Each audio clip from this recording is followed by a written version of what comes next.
तो मूवी के स्टार्टिंग में हमें दिखाया जाता है जॉन गैरिटी को। जॉन एटलांटा जॉर्जिया में रहता है और वो एक काफी फेमस आर्किटेक्ट है। जॉन का एक बेटा है, लेकिन जॉन के अपनी वाइफ एलिसन के साथ रिलेशंस कुछ अच्छे नहीं हैं। कल जॉन की बेटी नेथन की बर्थडे थी, तो जॉन जल्दी से अपना काम रैप अप करके अपने घर जाता है। घर पर उसकी वाइफ एलिसन भी थी और एलिसन और जॉन डिसाइड करते हैं कि वो दोनों अपने बेटे के लिए अपने रिलेशनशिप को एक और चांस देंगे। नेथन अपनी बर्थडे के लिए बहुत एक्साइटेड था और अपने मॉम डैड को साथ देखकर और भी खुश था। तभी टीवी पर एक न्यूज चलती है कि स्पेस से एक कॉमेट अर्थ को हिट करने वाला है। अब यहाँ मैं आपको कॉमेट के बारे में एक्सप्लेन कर दूं कि कॉमेट डस्ट और आइस का कॉम्बिनेशन होता है और ये हमारे सोलर सिस्टम में ही सन को सराउंड करते हैं, जैसे कि हमारी अर्थ करती है। और सन की गर्मी से ये हीटेड बॉडीज बन जाते हैं, लेकिन मोस्टली ये अर्थ के करीब से भी नहीं गुजरते। खैर, तो टीवी, रेडियो, इवन हर सोशल मीडिया पर ये न्यूज थी कि 2 दिनों में ही ये कॉमेट अर्थ को हिट करने वाला है। लेकिन लोग इसको लेकर ज्यादा टेंशन में नहीं थे, क्योंकि उन्हें लग रहा था कि इसका इम्पैक्ट शायद इतना पावरफुल ना हो। अब इसके बाद जॉन नेथन को लेकर मॉल में जाता है उसकी बर्थडे शॉपिंग के लिए। वहाँ वो लोग देखते हैं कि हवा में आज अनयूजुअली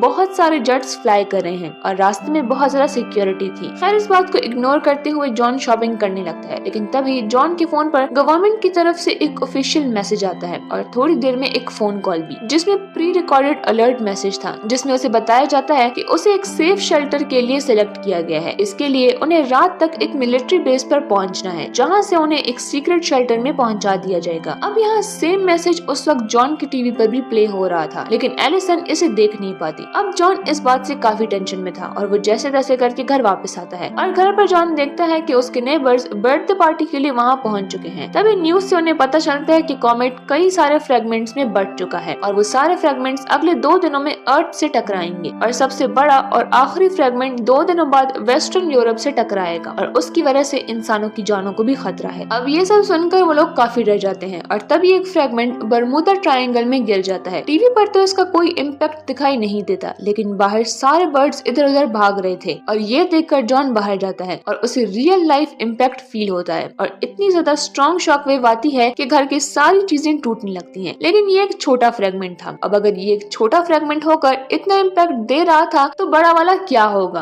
और इसके बाद सभी लोग पैनिक करने लगते हैं, क्योंकि अगले 2 दिनों में ऐसे कई और सारे फ्रेगमेंट्स भी गिरने वाले थे। इसके बाद दोबारा से जॉन की टीवी और फोन पर वही रिकॉर्डेड मैसेज शो होने लगता है, जिसमें बताया जाता है कि उनकी फैमिली सीक्रेट शेल्टर के लिए चुनी गई है और जॉन को एक QR कोड भी दिया जाता है ताकि उसकी फैमिली को रिकॉग्नाइज किया जा सके। अब ये देखने के बाद वहाँ मौजूद लोग भड़क जाते हैं कि आखिर इसे ही क्यों चूज किया गया और वो अपने घरों को चले जाते हैं। अब ये लोग अपने बैग्स पैक करते हैं और वो वहाँ से निकलने ही वाले थे। नेथन को टाइप 1 डायबिटीज था, तो इसीलिए उसकी मेडिसिन बहुत ज्यादा जरूरी थी। जब वो लोग अपनी कार लेकर वहाँ से निकलते हैं, तो जॉन की एक नेबर अपनी बेटी को लेकर उनकी कार के सामने आती है और जॉन से रिक्वेस्ट करती है कि वो उसकी बेटी को ले जाएं, लेकिन वो नहीं ले जा सकते थे क्योंकि वो चुनी नहीं गई थी। अब ये लोग मिलिट्री बेस तक तो पहुंच जाते हैं, लेकिन आगे जाकर उन्हें पता चलता है कि उनकी इंसुलिन की बैग तो कार में रह गई है। इसीलिए जॉन मेडिसिन वापस लेने के लिए कार में जाता है। वो एलिसन को प्लेन में बैठने का कहता है और खुद वो मेडिसिन का बैग लेने जाता है। अब कुछ वक्त गुजरने के बाद भी जब जॉन वहाँ पर नहीं आता, तो एलिसन पैनिक करने लगती है कि अभी तक जॉन क्यों नहीं आया। और फिर कुछ देर वेट करने के बाद वो प्लेन से बाहर आ जाती है और एक ऑफिसर को सारी सिचुएशन बताती है कि उसके हस्बैंड उनके बेटे के लिए मेडिसिन लेने गए हैं। अगर उसके हस्बैंड आए तो उसे बता दें कि वो इस प्लेन में चली गई है। लेकिन नेथन की मेडिसिन वाली बात सुनकर वो ऑफिसर नेथन और एलिसन को अलग से ले जाता है, क्योंकि कोई भी पेशेंट इस प्लेन में अलाउड नहीं था। वहीं दूसरी तरफ जॉन मेडिसिन लेकर वापस आ जाता है और वो एलिसन को ढूंढने लगता है, लेकिन उसे वहाँ कोई भी नहीं मिलता। तो उसे लगता है कि शायद वो लोग प्लेन में जाकर बैठ गए होंगे, इसीलिए वो भी प्लेन में उन्हें ढूंढने जाता है। वहीं दूसरी तरफ एलिसन और नेथन की एंट्री बैन कर दी जाती है, जिस पर एलिसन उससे रिक्वेस्ट करती है कि प्लीज उन्हें जाने दिया जाए, क्योंकि उसके हस्बैंड ऑलरेडी प्लेन में होंगे। अब ऑफिसर मान जाते हैं और वो लोग जॉन को ढूंढने लगते हैं, लेकिन जॉन तो प्लेन में था ही नहीं। इसीलिए ऑफिसर्स एलिसन को वहाँ से जाने को कहते हैं और एलिसन रोते हुए एयरपोर्ट से बाहर आ जाती है। अब जॉन काफी टेंशन में था, लेकिन फिर भी वो एक प्लेन में चढ़ जाता है, ये सोच कर कि शायद एलिसन भी किसी प्लेन में चढ़ चुकी होगी। लेकिन तभी मेडिसिन का बॉक्स देखकर एक आदमी उससे पूछता है कि तुम्हें मेडिसिन के बॉक्स के साथ अलाउड कैसे किया, क्योंकि ये लोग किसी तरह के पेशेंट को अलाउड नहीं कर रहे हैं, बल्कि मेरी बहन को भी निकाल दिया था। अब ये सुनकर जॉन समझ जाता है कि उन्हें तो प्लेन में आने ही नहीं दिया गया और वो बाहर जाने की कोशिश करता है। लेकिन तभी उन्हें पता चलता है कि पूरे एयरपोर्ट की सिक्योरिटी ब्रिज कर दी गई है, क्योंकि हजारों की तादाद में लोग इस प्लेन में चढ़ने के लिए आ रहे हैं, आने वाले डिजास्टर से खुद को सेव करने के लिए। इसलिए मिलिट्री वाले अंधाधुन उन पर फायरिंग करने लगते हैं और इस सब में वहाँ प्लेन का फ्यूल लीक हो जाता है और थोड़ी ही देर में एक गोली लगने से पूरे एयरपोर्ट में एक बहुत बड़ा ब्लास्ट होता है और सभी लोग इधर उधर भागने लगते हैं, जबकि काफी सारे लोग उसी वक्त मारे जाते हैं। अब ये देखकर एलिसन और जॉन दोनों ही बहुत डर जाते हैं कि कहीं जॉन इन प्लेन्स में तो कहीं ना हो। एलिसन घबराते हुए अपनी कार तक पहुंच जाती है और वहाँ कार पर वो एक नोट छोड़ जाती है कि मैं अपने फादर के घर जा रही हूँ, प्लीज मुझे वहाँ पर आकर मिलो, और वो दोनों वहाँ से निकल जाते हैं। अब थोड़ी देर बाद जॉन भी उन्हें ढूंढता हुआ अपनी कार के पास पहुंच जाता है और उससे अपनी कार पर लगा हुआ नोट मिल जाता है। वो बहुत खुश होता है कि उसकी फैमिली जिंदा है, उन्हें कुछ भी नहीं हुआ। एलिसन नेथन को लेकर एक मेडिकल शॉप में चली जाती है, लेकिन वहाँ कुछ लूटर्स आकर फायरिंग शुरू कर देते हैं तो वो डर के मारे वहाँ से निकल जाती है।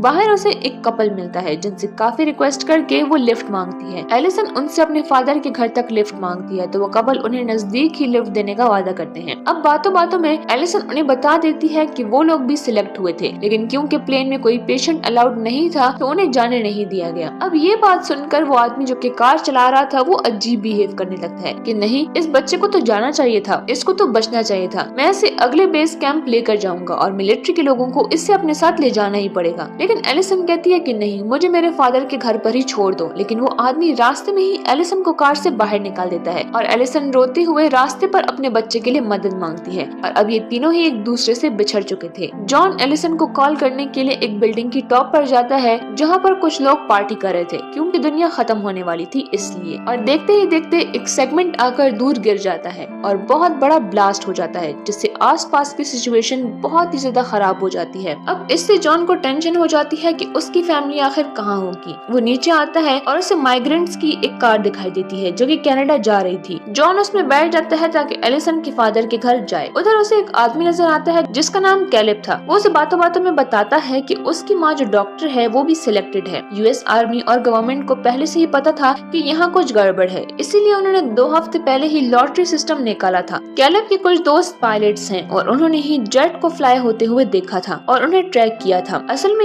यूएस आर्मी ने ग्रीनलैंड में कुछ बंकर्स बनाए हैं और वहीं पर इन सारे सर्वाइवर्स को ले जा रहे हैं। लोगों को उनके प्रोफेशंस के हिसाब से सिलेक्ट किया जाता है। जॉन एक आर्किटेक्ट था और पूरी दुनिया की तबाही के बाद टावर्स और बिल्डिंग्स बनाने के लिए जॉन जैसे लोगों की ही जरूरत थी, इसीलिए उसे सिलेक्ट किया गया था। कैलेब कहता है कि हम सब भी कनाडा जाएंगे, वो हमारे पायलट्स के जो दोस्त हैं वो हमें ग्रीनलैंड ले जाएंगे और हम भी उस बंकर में पहुंचने की कोशिश करेंगे। अब वहां पहुंचने पर आर्मी हमें एंट्री देगी या नहीं इसका तो पता नहीं, लेकिन हमें वहां पर जाना जरूरी है। वो जॉन को भी कहता है लेकिन जॉन मना कर देता है कि नहीं, मुझे अपनी बीवी और बेटे को ढूंढने जाना है। लेकिन कैलेब उसे कहता है कि आखिरी फ्लाइट आज रात की है, अगर तुम्हें आना हो तो आ जाना। वहाँ पर कुछ लोग जॉन पर हमला करते हैं क्योंकि वो चुने गए लोगों में से था और नहीं गया था। अब उस फाइट में कैलेब भी आ जाता है और उन तीनों को ही प्लेन से बाहर निकाल दिया जाता है। जॉन उस आदमी को तो मार देता है लेकिन इसमें कैलेब भी मारा जाता है। वहीं दूसरी तरफ वो पागल आदमी अपनी बीवी से कह रहा होता है कि हमें एक दूसरा मौका मिला है अपनी जान बचाने का, और इसके बाद वो मिलिट्री बेस तक पहुंच जाते हैं। वहाँ वो सभी सोल्जर्स को कहता है कि ये मेरा बेटा है, देखो इसके हाथ में स्ट्रिप भी है, हमारी स्ट्रिप कहीं खो गई है इसीलिए प्लीज हमें अंदर जाने दें। लेकिन नेथन रोते हुए कहता है कि ये मेरे पेरेंट्स नहीं है, इन्होंने मुझे किडनैप किया है। जिसके बाद ऑफिसर्स नेथन को उनसे लेकर एक नर्सिंग कैंप में ले जाते हैं। वहीं दूसरी तरफ एलिसन किसी से लिफ्ट लेती है और थोड़ी देर बाद वो भी उस कैंप में पहुंच जाती है और आसपास के सभी मिलिट्री सोल्जर्स से नेथन के बारे में पूछती है और थैंकफुली एक ऑफिसर उसे नर्सिंग कैंप में ही ले जाता है और फाइनली उसे नेथन भी मिल जाता है। नेथन को उसकी दवा वगैरह भी दी गई थी इसलिए वो बिल्कुल ठीक था। एलिसन उसे देखकर बहुत खुश थी। वहाँ पर एक नर्स आती है और उनसे कहती है कि हम आपको एक फैमिली कैंप में ले जाएंगे, लेकिन एलिसन उसके लिए मना कर देती है। वो कहती है कि मुझे किसी तरह से अपने फादर के घर छोड़ दें। जिसके बाद वो नर्स उसके लिए एक बस का इंतजाम करती है जो कि उसे करीब ही छोड़ देंगे। जिसके बाद एलिसन और नेथन उस बस में बैठकर वहाँ से निकल जाते हैं। दूसरी तरफ जॉन रास्ते में होता है और वो कई सारे रैंडम घरों में घुसता है। वो वहाँ से पानी पीता है और टीवी से उसे पता चलता है कि कॉमेट के अर्थ से टकराने में कुछ ही घंटों का वक्त रह गया है। जिसके बाद जॉन वहीं से एक कार लेकर एलिसन के फादर के घर की तरफ निकलने लगता है और थोड़े टाइम में वो वहाँ पर पहुँच जाता है। लेकिन वो देखता है कि एलिसन और नेथन अभी तक वहाँ पर नहीं पहुँचे, जिससे उसे टेंशन हो जाती है कि कहीं उन्हें कुछ हो तो नहीं गया, और एलिसन के फादर भी उसे ही बुरा भला कहते हैं। लेकिन तभी उसे एलिसन की कॉल आती है और वो कहती है कि वो घर के करीब आ चुकी है। जिसके बाद वो दोनों ही उन्हें लेने जाते हैं और फाइनली जॉन उन दोनों से मिल पाता है। इसके बाद वो सब घर आते हैं और उन्होंने ये बात एक्सेप्ट कर ली थी कि अब जो बाकी दुनिया के साथ होगा वही हमारा भी नसीब होगा। कि तब तभी जॉन को कैलिब की बात याद आती है कि कनाडा से भी कुछ लोग ग्रीनलैंड के लिए निकलने वाले थे, जिनकी आखिरी फ्लाइट आज रात को है। वो एलिसन को ये बात बताता है और एलिसन भी जाने के लिए तैयार हो जाती है। एलिसन अपने फादर को भी अपने साथ चलने को कहती है, लेकिन उसके फादर कहते हैं कि वो अपना आखिरी टाइम अपने दोस्तों के साथ गुजारना चाहते हैं और वो सभी एक दूसरे को इमोशनल गुड बाय कहकर वहाँ से निकल जाते हैं। वो लोग ऑलरेडी नॉर्थ में थे तो उन्हें कनाडा जाने के लिए ज्यादा वक्त नहीं लगने वाला था, लेकिन रास्ते में उन्हें बहुत ज्यादा ट्रैफिक मिलता है और वहाँ पर भी ये अलर्ट साउंड बजने लगता है कि कुछ फ्रेगमेंट्स यहाँ पर भी गिरने वाले हैं और तभी कुछ फ्रेगमेंट्स वहाँ पर आकर गिरने लगते हैं, जिससे कि लोग मरने लगते हैं और गाड़ियाँ ब्लास्ट होने लगती हैं। उससे ये तीनों भी डर जाते हैं और कार एक जंगल की तरफ मोड़ते हैं, लेकिन वहाँ भी काफी ट्रैफिक जैम थी और जलती हुई गाड़ी में कुछ लोग फंसे हुए थे, तो जॉन उन्हें बचाने की कोशिश करता है। इसके बाद वो लोग एक दूसरी कार लेकर कनाडा की तरफ निकलने लगते हैं। वो ऑलमोस्ट 5 से 6 किलोमीटर ही दूर था और कुछ दूर ड्राइव करने के बाद वो कनाडा के उस टाउन में पहुंच जाते हैं, लेकिन वो देखते हैं कि